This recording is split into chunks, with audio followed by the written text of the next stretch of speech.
आपण मानक समस्त मो चैनल को बहुत बहुत स्वागत। आसतु आज मुझे सहित झुडंग आलूर एक रेसिपीटी सेयार करी जहाँकि आप भात और पखाल सहित सहजरे खाईपारे और यार टेस्ट बहुत भल लगे। आपण यही भाव में थे जदि घरे ट्राई करेंगे देखिए झुडंग को आपण पसंद न करुवा लोक खाईदे। एथिपाई मु झुडंग और आलू को धोईकी छोट छोट खंड करके काटिकी नहीं जाइछि। ता सहित टमाटो और पियाज और लंका नहीं जाइछि। एबे धनिया और जीरा को भाजिकी ताहार गुंड करके नहीं जाइछि जहाँकि परे आमे यहाकू भजारे पकेबा। तो एबे आमे कड़ाई रे तेल देदेबा। तेल गरम हेबा परे सेथिरे किछि सोरिष को फुटण भाव में नहीं जिबा। सोरिष फुटी आसिबा परे सेथिरे आमे कंचा लंका काटिकी पकेबा। आपण चाहेले लाल लंका मध्य पकई पारिबे। एबे आमे गोटे पियाज को छोट छोट खंड करके काटिकी सेथिरे पकई दबा। ता सहित 5 ରୁ 6 कला रसुण को छेचिकी मु एथिरे पकई देइछि। पियाज और रसुण को आपण लाल हेबा पर्यंत भाजिबे नाही, टिके समय पर्यंत भाजिकी देखिबे जेमिति कि यह टिके भाजी हे आसीबो। तापरे आपण कोन करिवे ना एथिरे स्वाद अनुसार लूण दे देबे।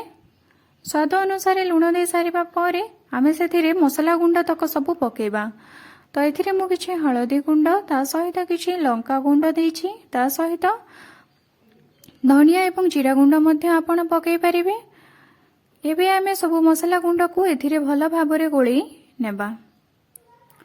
मसला गुंड सब को एथिरे भल भाबरे गोळेई सारिबा परे आमे जो गोटे बड़ साइज रो टमाटो नहीं ताकू छोट छोट खंड करके काटी नहीं जिबा। टमाटो को काटी सारिबा परे एथिरे आमे पकई दबा। टमाटो को मसला रे आमे एबे भल भाबरे कसिकी नहीं जिबा। आपण चाहिले टमाटो को परे मध्य पकई पारिबे किंतु मसला रे पकई देले मसला रो टेस्टी भल आसीबो। टमाटोटी भल भाबरे तरळी जिबा परे एबे आमे ता ऊपरे जो काटिकी रखिथिबा झुडंग और आलू को एथिरे पकई दबा। झुडंग आलू को मसला रे पकई सारिबा परे मसला रे सब को भल भाबरे गोळेकी नै जिबा जेमिति कि मसला तक झुडंग आलू रे भल भाबरे लागि जिवो। मसला रे आलू और झुडंग को भल भाबरे गोळे सारिबा परे आमे कोन करिबा ना गोटे ढांकुणीटी ए कड़ाई ऊपरे देई देबा। माने पनिपरिबा सब को ढांकुणी द्वारा ढांकी देबा। आपण सब बेले गैस रो फ्लेम को स्लो रे रखिथिबे जहा द्वारा कि ढांकुणीटी यह आलू झुडंग ऊपर ढांकिबा परे यह भल भाबरे सिझे पारिबो। ढांकुणीटी देकी गैस रा फ्लेम को लो रे रखिकी आपण या को प्रायतः 10 मिनिट पर्यंत छाड़ी दियंतु। देखिबे आपणकर आलू झुडंग पूरा भल भाबरे सिझी जिवो। 10 मिनिट गला परे आपण ढांकुणी खोलिकी देखंतु यह सिझी जाइथिबो। एबे आमे या ऊपर जो धनिया एवं जीरा रो भजा गुंड करिथिले ताकू पकई देबा।